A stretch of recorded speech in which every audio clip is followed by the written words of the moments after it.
1, 2. Just chat for me. Yeah. Check. Lovely. I love the old 1, 2. You know the joke that goes with that one, right? No, what? Why does a sound engineer only say 1, 2, 1, 2? Because on 3 you lift.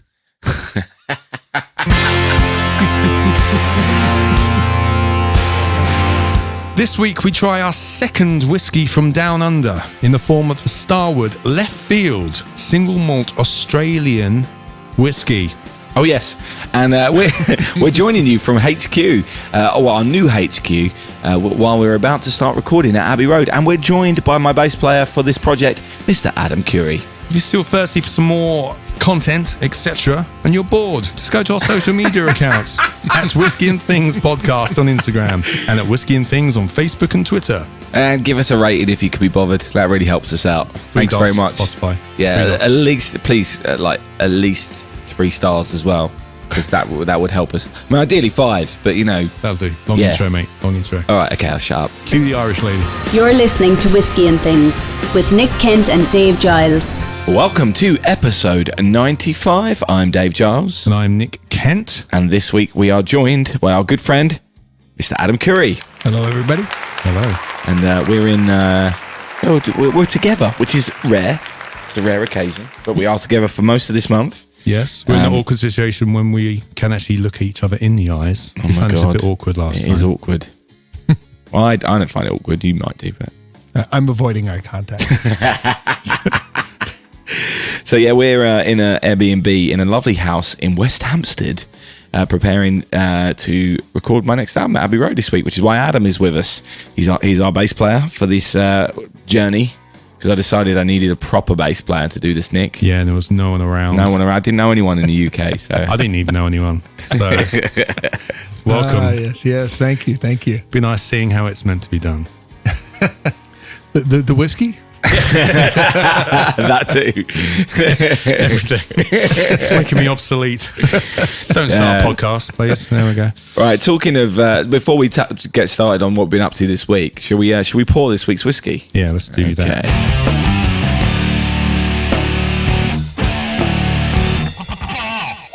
This week's whiskey.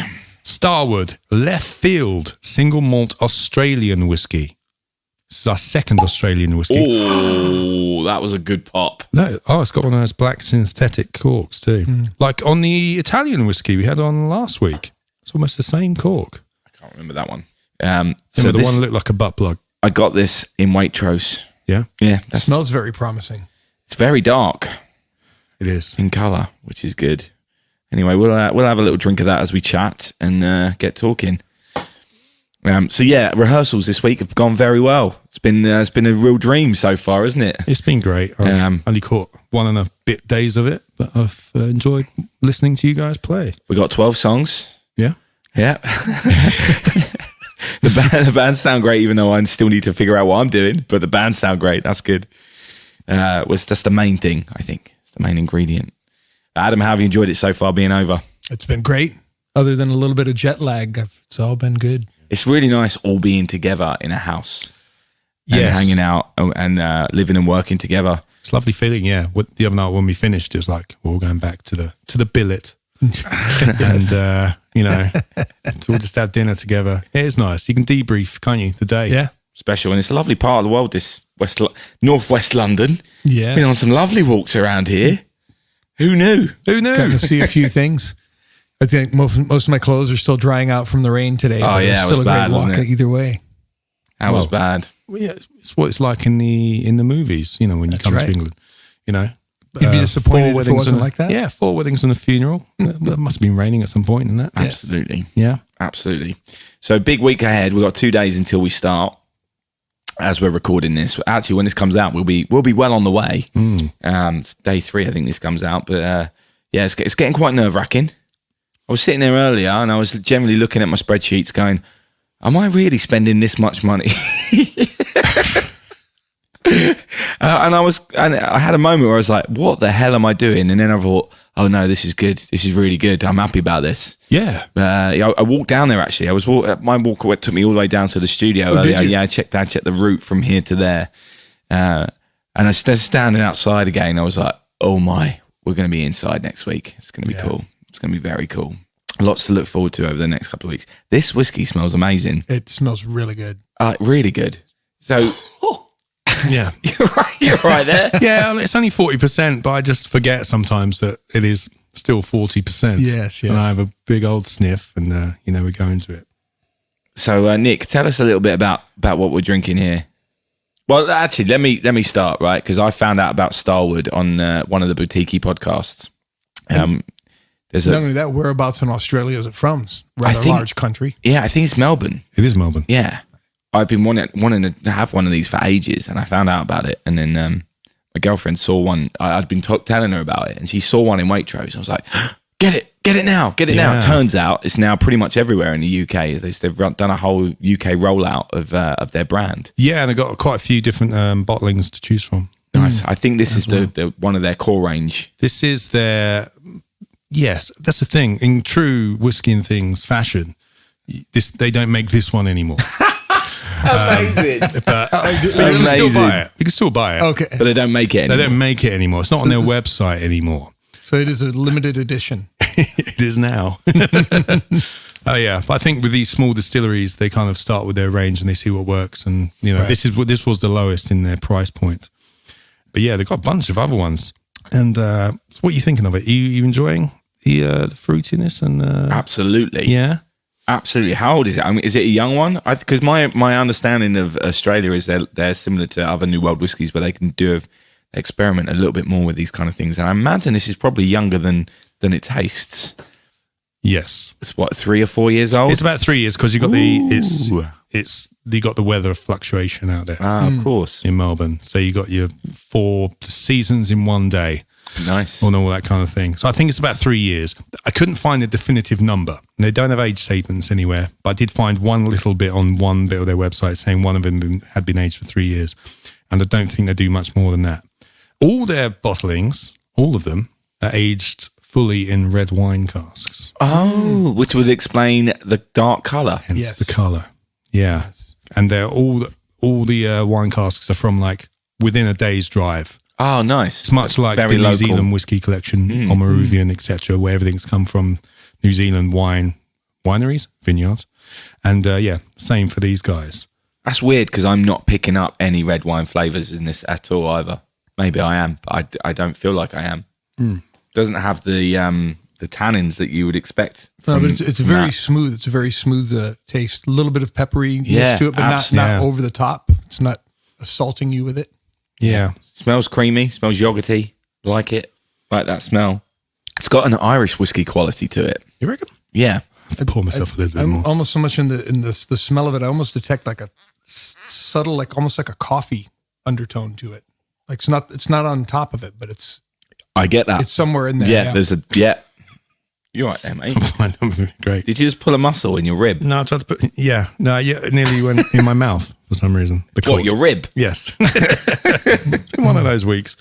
What are we talking here? Australian malted barley.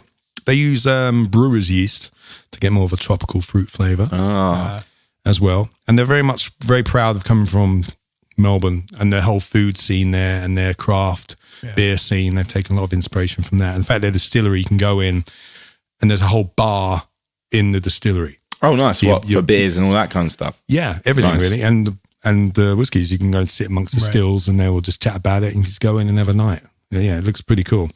Classic I'm loving all that kind of stuff. That's part of an amazing worldwide trend that I see that's going on. Is that people are getting very crafty with so many things. It's expanding and it's become a very boutique business. You know, so there's a lot of choices now. It's happened everywhere. You know. Yeah. Well, Australia, my understanding again from listening to the Patigi website podcast and from what we've done before, Australia is an emerging whiskey making market.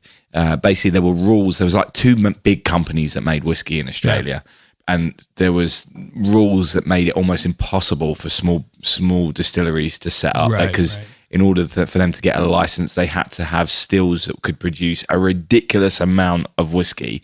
So your setup costs were just ridiculous. Right. And there was one guy in Tasmania who just kind of campaigned to get that changed, and he got it changed. And as a result of that, there's now loads of different independent small places opening up, and trying new things. And this Starwood, I believe, came off the back of that.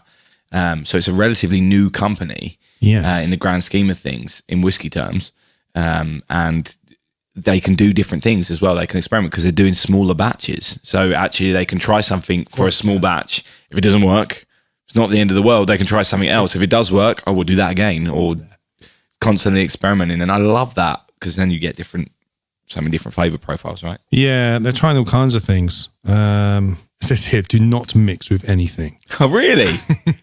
Conformists, read down. Enjoy the aromas and flavor when drinking with this single malt. Follow the rules. Do not mix with anything. Be bold. Read up. Interesting. Yes. Do you know what this reminds me of? In the UK, Adam, we have these, when we were kids, you probably still get them, we had these sweets and they were called fruit salad. Oh, yeah. And they were like these, they were always in wrappers and chewy sweets. Right. Yeah. And it's definitely got it, both in the nose and the smell. I'm getting just being taken back to that. They used to get them and used to get licorice, all sorts, in the same company, and they'd be in a pack together. And I hated the licorice, but I'd have all the fruit salad ones. I loved them. But I'm definitely getting fruit salad vibes on this. Yeah, I don't know that exact candy, but I can imagine. There's definitely candy vibes in this. I mean, sure, some people I imagine would pick out pineapple cubes or stuff like that as well. There's a pineapple edge to this. I know you've just had some pineapple, so maybe it's on my brain. I'm not sure, yeah. But there is a tropical fruit in there for sure. There's a gingerness for me. Oh, there's ginger as well. Absolutely. Yeah, good call. In terms of Ginger mouthfeel as well. Yeah. This is good. Yeah, they fill their barrels at a lower alcohol proof as well. Apparently that gives it, it keeps the red wine fruitiness in there. Sorry, say that again. They fill their barrels at a lower alcohol. So once they've distilled the spirit, they proof it down a bit. Proof it down before they fill the barrels. A lot of people do that. Like even like a bourbon can't be a bourbon unless it goes in under a certain. Oh, I didn't know that. Well, that kind of thing. Yeah, there's a few rules. I've never brought it up because it's confusing. I can never remember, and it's quite boring sometimes. Well, that's interesting. But yes, that's what they've done. It may be power of suggestion, but just now I'm starting to pick up very subtle the red wine taste. For me, it's the tannins, like the drying thing. Not getting much of that. Yeah, I'm not getting much of the tannins, but just there's something in there that's it's a hint. It's very subtle to me. I'm surprised how subtle it is for being put in that cask. Yeah, usually for the full you time. pick up more of that flavor. Yeah, absolutely. Which would suggest it is younger as well. I imagine if it's been there much longer, then you may pick up more of that. But we found out, Adam. This is great. So when we went to a distillery in the summer, and they told us that when you put wine in a barrel, that the wood absorbs like 0.5 millimeters or like quarter of an inch of the red wine liquid. Right. But whiskey or higher proof spirits go in another bit. So not only do they take all the flavor of the wine that's left in the barrel, they still get the wood. Yeah. As well, so it's not like they still get some of that fresh wood because it goes further into the wood than the wine does. It's the vanillin and the vanilla stuff and the caramel. So that's why the wine doesn't necessarily just dominate because it can still take its own stuff. I love that fact. I've been telling everyone that. Have you? Yeah, I keep forgetting the numbers, but I do love that fact we got from the Cotswolds. You're listening to Whiskey and Things. This is a really great drop. It's very nice. So drinkable. Have you had any more kind of red wine finished casks, or whiskies? I've had some that have been done in many things, not red wine particular. Like I said, I've always loved that one, that the Portwood is always one of my favorites, is good. And I've had several that have been housed in other different casks, but I'm not sure if I've had one that's been a red wine specific one. Of course, then a lot of times I've had my whiskeys not really read the labels. Yeah. Just enjoyed the flavor. Just enjoyed them, the bomb and simmer that down. Yeah. So what whiskeys are you fond of? What are your go-tos? Well, like I said, my favorite still is the Balvenie, the Portwood. That's probably my go-to. Their whole line is good. I mean, anything, I even fancy some bourbons, and it all depends. There's different things for different situations, and depending on what it is. I mean, I can't tell you specifically every single one, but I just know that when they line up correctly, it's like you know that you found a really good one. Yeah. Generally, I kind of like them kind of in this where the flavors are more subtle. it's very smooth, very drinkable, which can also be very dangerous. It can't be. Well, I was just thinking is that very drinkable. This is a dangerous bottle to have because you open it amongst friends and it's going to go. It's going to. I mean, look, we've already made a dent of that, just the three of us, just because we were like, we'll have some more of that. Yeah, sometimes you drink them and they're great, but the flavors on the edge of being assaulting. Yeah, absolutely. So you tend to sip it slower. You don't have as much of a go with it. It's great, but you just need one glass and then you're done. Yeah. Whereas this, you're like, I'll have some more of this for sure. Adam and I, when we were in Nashville, we made my last record pretty much on bullet bourbon, wasn't it? We did some Pig and Whistle as well. Oh yeah, we did. Yeah. I love a Whistle Pig. It's one of my favorite. Yeah, I got it's a different one. Is it different? Yeah, Pig and Whistle, is that a different brand?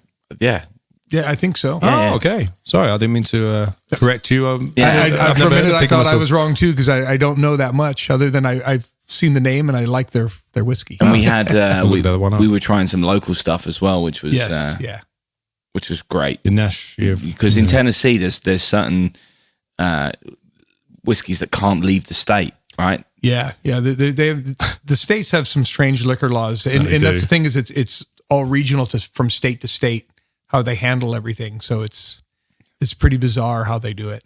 Yeah, it's quite annoying when you're trying to send people whiskey. Well, for example, we got that beer, the Kentucky Bourbon Ale. Oh man, this beer was incredible. Well, in Tennessee, their liquor laws are that they have their hard liquors. There's a certain alcohol content that has to be sold under one license, and then beers and certain wines can be sold under another license. So there's one store, but it's split down the middle. There's two entrances, and I couldn't find. And I went into the beer section, couldn't find the Kentucky Bourbon Ale because it's in the liquor section. Because the alcohol content is high enough that it doesn't fall under their beer licenses. It's very strange.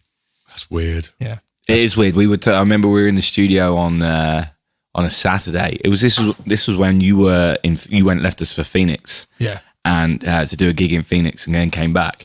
And Chris Mara, the studio owner, came into us because we'd been knocking back the bottles of bourbon. Quite substantially that week. Yeah. He just popped in and went, "Hey guys, just so you know, liquor store's closing soon, and you won't be able to get any tomorrow. So, are you all right for tomorrow?" Instruments down. Yes. Do you need anything? And I was like, "He's a good studio owner. That's right. Yeah. we should come back here. He should have his own shop. Fine gentleman. Yeah." But it was really, you can't get any hard liquor on a Sunday, can you? There's still a few states that are like that. There's still several states where all of the liquor is state controlled and you have to buy it at a specific state-owned store. That's crazy. Yeah. I remember once when I was a kid, we were in Boston or heading to Boston or something. My dad wasn't allowed to take his drink from the bar to the dinner table in a restaurant because he wasn't allowed wine and beer at once. Yes. At the table. Wow. He was furious. I bet he was.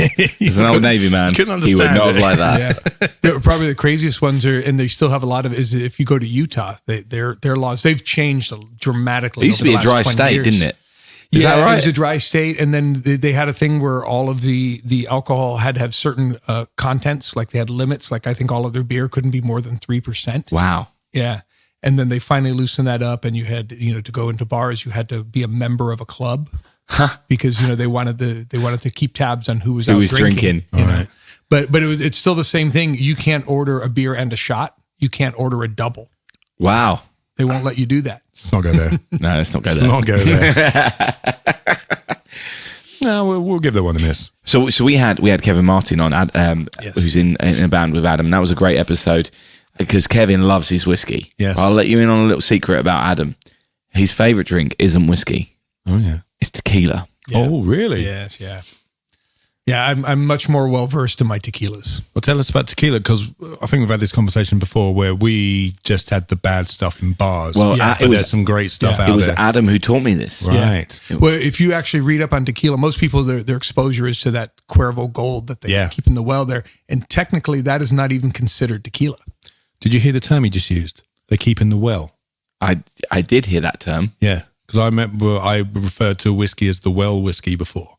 Oh, yes. Which was the cheapest whiskey behind the bar, just the well whiskey. Right. Yes, yeah. See? Yeah, because there's the well and then the shelves. Right. Yes. Okay. There we go. In the same rules apply. See, the whiskey and tequila are very similar in that if you're going to drink it, you want top shelf. Yeah. You know, and if you're getting stuff out of the well, you want to mix it with something because it's just awful.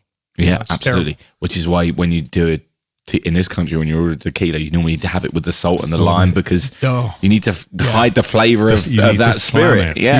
Whereas actually a decent tequila, and Adam taught me this, and I didn't know this until I was at a bar with him. He was like, "You need to try this." That it is a pleasant drink. It's a great drink. The experience should be very much like this. Yeah. If you have a good tequila, it should be just like a good whiskey. Yeah. What's a good tequila then? Well, there's several of them, and since I brought up the Cuervo one, actually they do have great tequilas. It's just that so many people, we've been programmed that this is the stuff that gives you hangovers and makes you sick because that's the garbage that they put out cheaply. But they actually have great reserve tequilas, and it's kind of a strange thing. Tequila is very much. Not to go into music, but it's like guitar strings. We love doing this. We love music comparisons with our drinks. Well, because it's the same thing with strings. There are many brands, but most of the brands are made from just a handful of manufacturers. And it's the same thing with tequila. Most of these, because there's only one region that it can be the agave can be grown in. Right. And if it's grown outside of there, it legally cannot be called tequila. Just like champagne outside. Didn't know that. So the Champagne region in France cannot be called champagne. So obviously, since there's a limited amount of land where they can grow this, there's only so much they can produce, and these people, there's only so many families that own the areas that produce the agave. So when someone wants to make a tequila, they go to an established company and they have a line made for them. Wow! So it's very limited that, but so any of them can be made really well, and it's just like with the distilling and the casking in whiskey, you know, there's different levels of tequila. So to be considered the lower level, the blancos, the silvers, they sometimes refer them as, I believe it has to be a minimum of 3 months. For the reposados, it has to be a minimum of 6 months.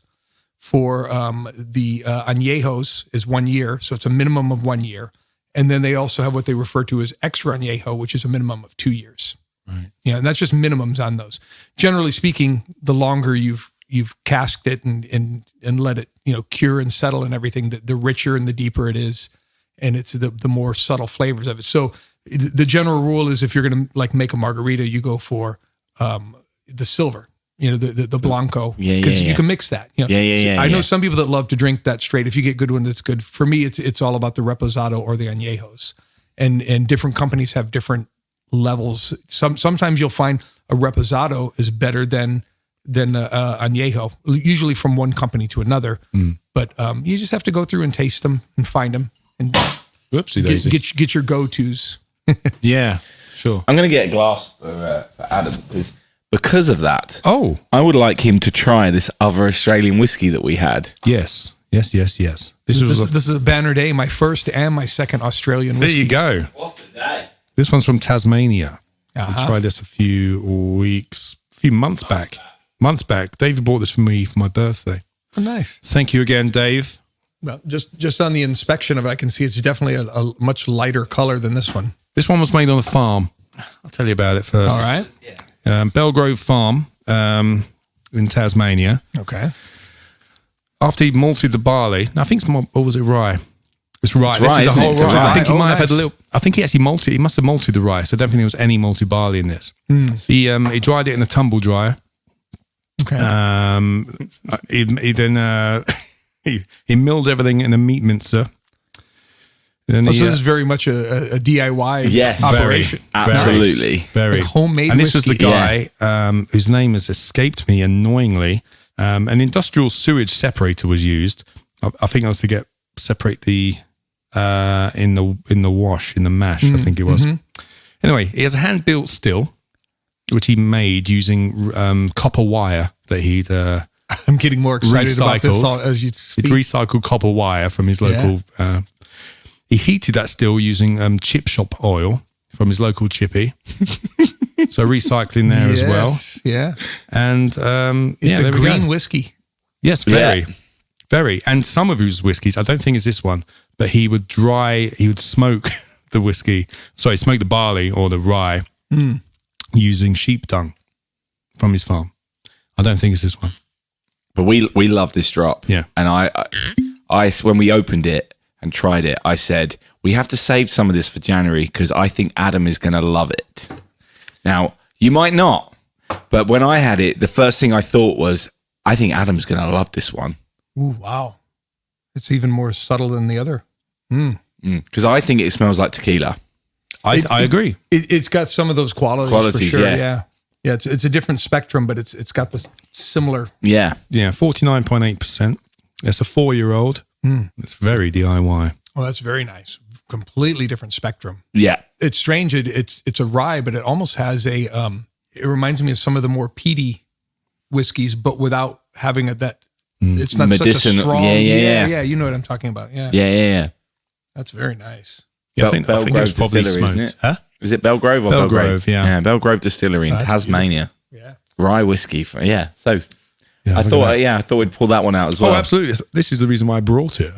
Brought it to. I tend to south. like liquors and even rye beers.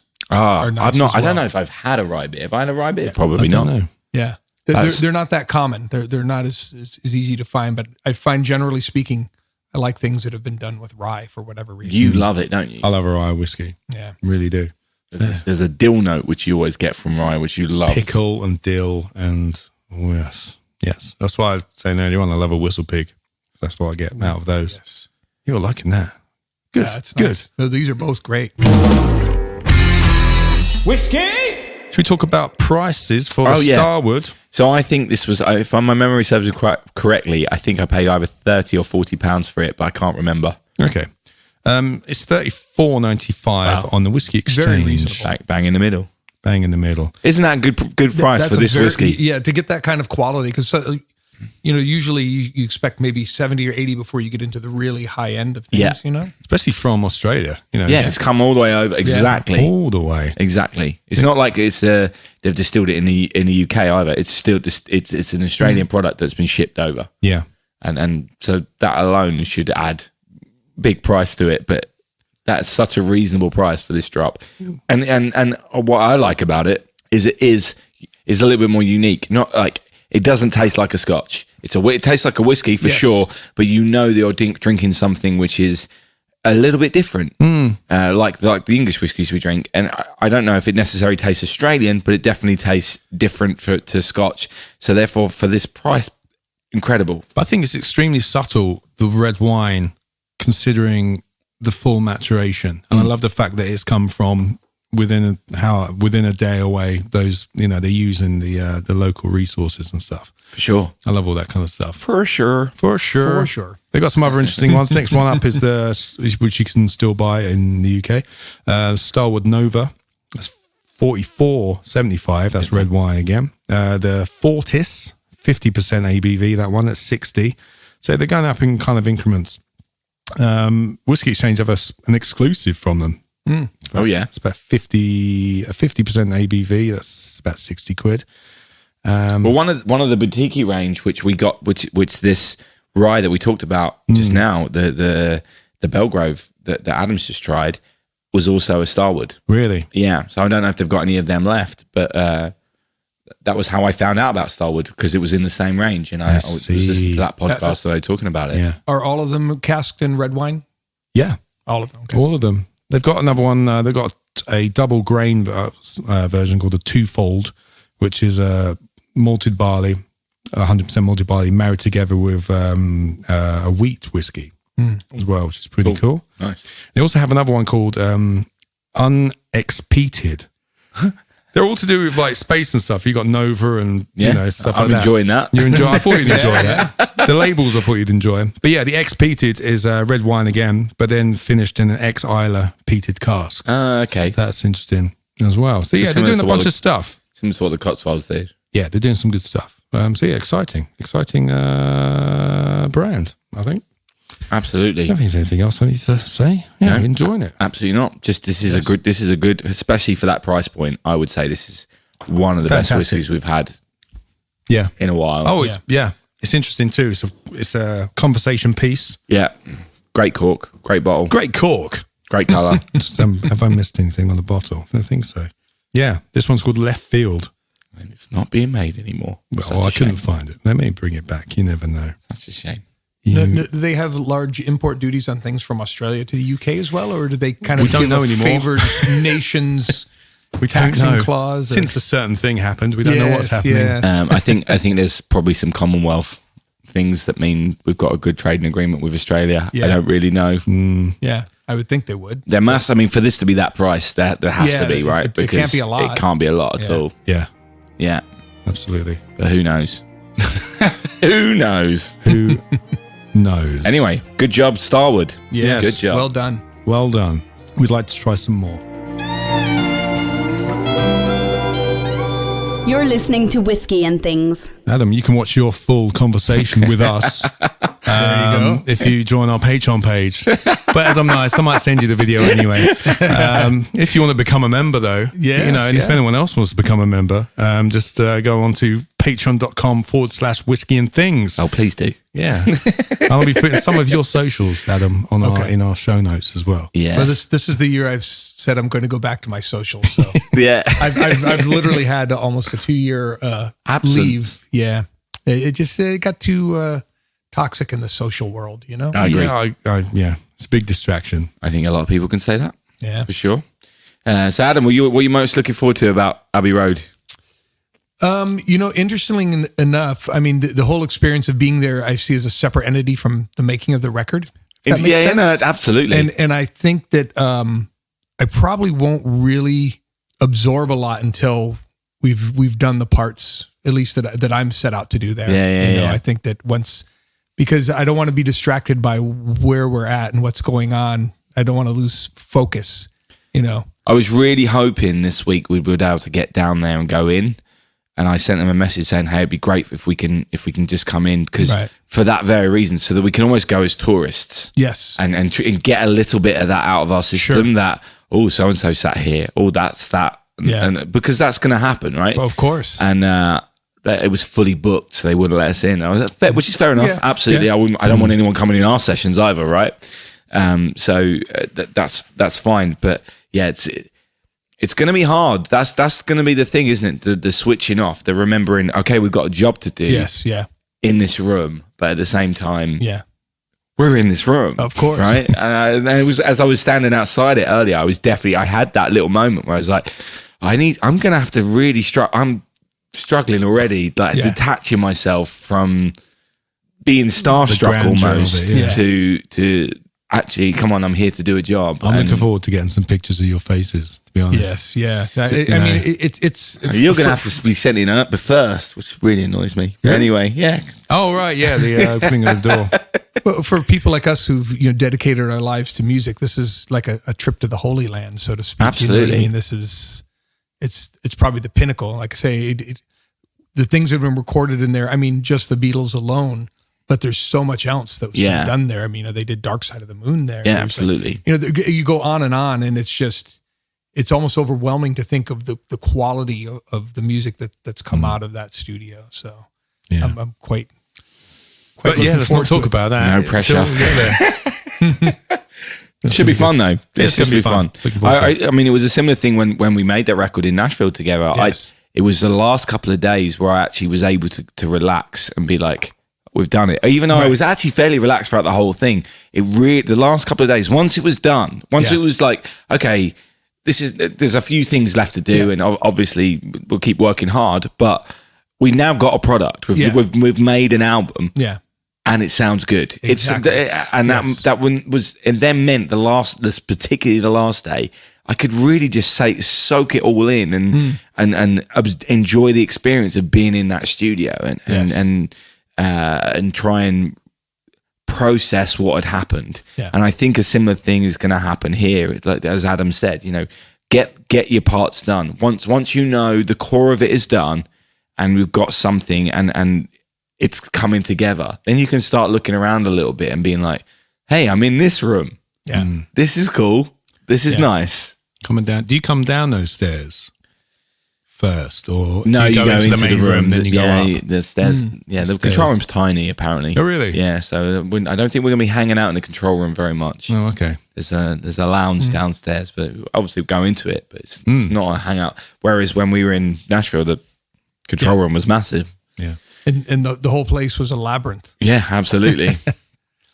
I don't think they're going to have a slide to get from upstairs to downstairs. That Oh, yeah. I put that in my rider.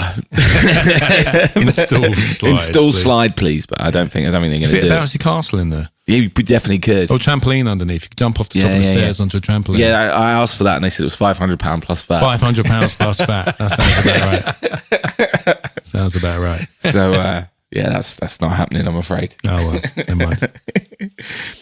Anyway, thank you very much for anyone who's listened to this. Yeah, before we finish. Oh, yeah. It's the first time I've seen you since Christmas Day. Oh, man, don't do this because I haven't got you a present I know yet. you haven't, but it doesn't matter. Merry Christmas. Merry Christmas. I haven't got you anything. This is a small fine, box and it's a bit of weight to it, so I'm expecting it to be a Whiskey Stones box. Don't buy people Whiskey Stones, no matter what you do. I'll be disappointed if it's not Whiskey Stones. Really? Didn't even read the little. Didn't even read it, did he? Didn't even read the little I did tag. read the thing. It said, "Merry Christmas, buddy. Love, Nick." I saw it. There's a coaster because I respect the wood. Yes. Not on this table. And oh, that's amazing. Bear in mind what I was doing just before we started recording. yes, it says I love spreadsheets. Everyone. Get out of town. Oh, what's that there, Dave? Or what's that there? Describe it. I can't believe you've done this. It's a scented candle, It's a Nicholas. scented candle. I've been banging on. He goes on I've been about. banging on about. For example, this whiskey smells really good. Yes. How much would you like a candle that smelled of this whiskey? Very much so. You got a bow there, mate. You found somewhere that does it. Noble Isle, the new tradition. It should be whiskey and water. Dufftown Distilleries, fine fragrance candle. Yes. Apparently, it contains old Balvenie or Balvenie whiskey. Yeah, I've heard it pronounced so many different ways. I hope I didn't do it injustice. I don't know. Yeah, No, it's pronounced all kinds of different ways. So that's the three I use on a regular basis. mate, this is a very good present. There we go. Well, we don't know. We haven't set it on fire yet. But No.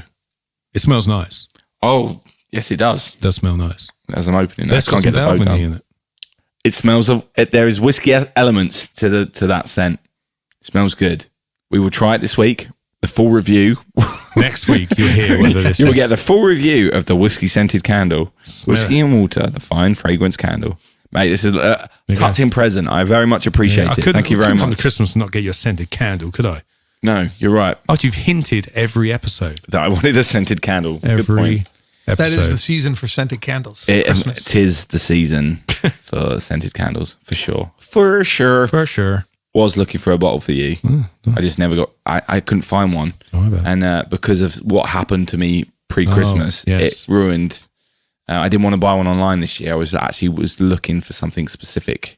Dave spent all his money hiring Abbey Road. That's why he couldn't buy me a Christmas present. Well, yeah, I'm hoping in the gift shop they have some Abbey Road whiskey. I'll get that for you. Lovely. Or as a fallback, you can just have some good whiskey at Abbey Road. Well, there you go. I'm pretty fine with that. There you go. Sweet. Anyway, well, I think the Angels have had their share, mate. Adam's had his. They're two. Our Shabby Road podcast. Shabby Road. Ah, there we go. Superb. Yes. Anyway, cheers. Cheers. Thanks for Thanks coming. for coming. Tune in next time for bass and things. Just Nick and I. Well, you go for it. I probably won't listen to that one. Whiskey and Things has been brought to you by And